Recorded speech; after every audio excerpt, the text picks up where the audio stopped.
What is going on, everybody? Calm before the storm here, and welcome back to another episode of my Madden 16 Draft Champions Draft Series. In this episode, we are going to end up drafting everybody in the middle. So, in the first episode, if you missed it, we drafted everybody on the left. So, for this one, let's do everybody in the middle. So, we will get Gary Kubiak, ground and pound, and zone defense. Actually, my two favorites. So, that works out nicely.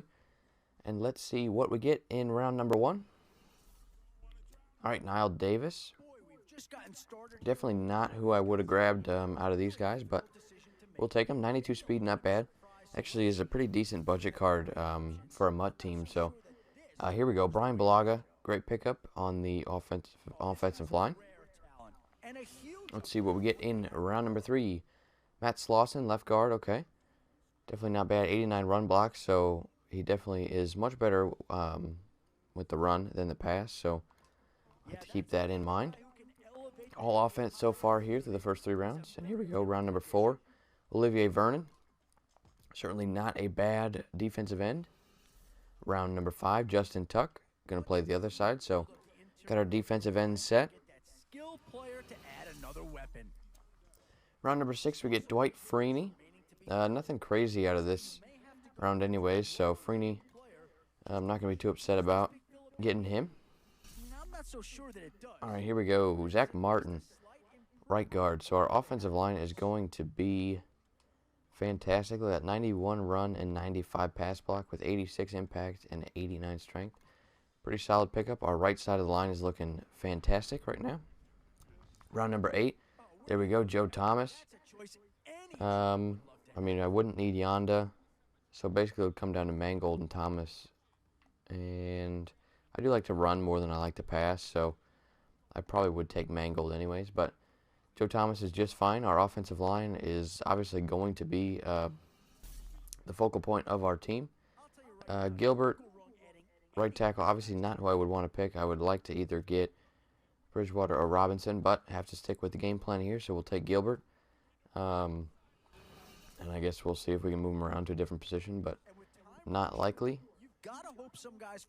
All right, so obviously wouldn't need Tyron Smith. Rivers, I would love to have Rivers, but Ali. He or Dwight Freeney will probably have to move either to middle linebacker or left outside linebacker, so not a bad pickup there. In round number 11, we're going to get C.O. Moore. So we're going to have 3 right outside linebackers. Charles Clay is way too slow for me, so I probably would have taken Devon House if I did have the choice, but we'll take C.O. Moore. We've got 3 linebackers all in the same position, but we should be able to move those guys around and make that work. The situation, I probably would take Morgan Burnett just with the help in the secondary, but Lodi Nada, the highest overall, we will not complain about that. Our defensive line's looking good. Finally, we get ourselves an offensive weapon here other than Niall Davis. We're going to get James Jones. Pretty slow, not elusive at all. He's got actually very good release, very good catching traffic as well, with some solid catching stats. So James Jones, not too bad. We're going to definitely be looking his way a lot unless we can get a solid receiver or tight end in the last 2 rounds. And there we go, exactly what we needed. Jeremy Maclin, 87 speed, but some great catching stats overall. He doesn't have anything that is a lot higher than anything else. Pretty balanced, but we'll definitely take him. Between Maclin and Jones, I think we can make that work offensively. We'd love a quarterback or somebody in the secondary. We get Jason Taylor. See, I would have loved Andre Reed or Walter Payton would help the offense. Taylor's not bad. We'll have to see if one of maybe our defensive ends can move to defensive tackle, and we'll see if we can make that work. But we'll take Jason Taylor with our last pick. And that is the end of round number 15. So I'm going to kind of mess around with the lineup a little bit here. We only had a 78 overall, 79 offense, 78 defense.